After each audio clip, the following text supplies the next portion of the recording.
Wali Kota Palembang Haji Harnojoyo beserta pejabat di lingkungan Pemkot Palembang mengikuti lomba masak lakso pada Kamis 27 Juli 2023. Lomba ini digelar tim penggerak pemberdayaan dan kesejahteraan keluarga di halaman rumah dinas Wali Kota Palembang, Kambang Iwa. Sebanyak 64 OPD ikut serta dalam acara ini, lengkap dengan tim pendukung yang memberikan kekompakan dan semangat.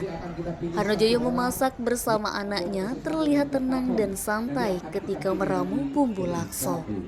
Sementara di sebelah meja Harnojoyo, nomor urut 2 tim PLH Sekda Palembang, Yanur Faniani. Wali Kota Palembang Haji Harnojoyo menjelaskan lomba masak khas Palembang ini diikuti oleh 64 peserta dari berbagai OPD dan camat. Harnojoyo menjelaskan kegiatan ini merupakan inovasi untuk mengembangkan dan memanfaatkan potensi serta sumber daya keluarga dalam pemenuhan kebutuhan dan diversifikasi pangan lokal sekaligus untuk memberdayakan masyarakat. Kota Palembang ingin mengembangkan dan melestarikan masakan tradisional melalui perlombaan masak khas Palembang sebagai upaya untuk melestarikan kuliner Bingen.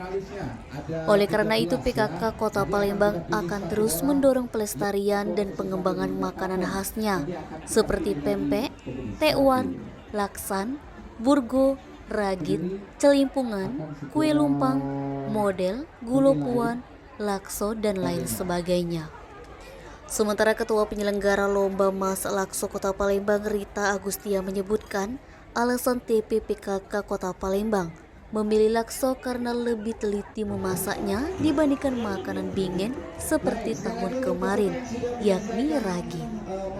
Untuk penilaian lomba, semua dinilai secara tekstur, waktu masak, penyajian, kelezatan rasa, dan bumbu yang digunakan. Dicicipi oleh para juri. Nabang, Sumek.co melaporkan. Baik, untuk yang tercepat tadi sudah finalisnya ada 13 ya. Nanti akan kita pilih satu orang yang lapor ke sesuatu dan juga tapon. Nanti akan kita pilih lagi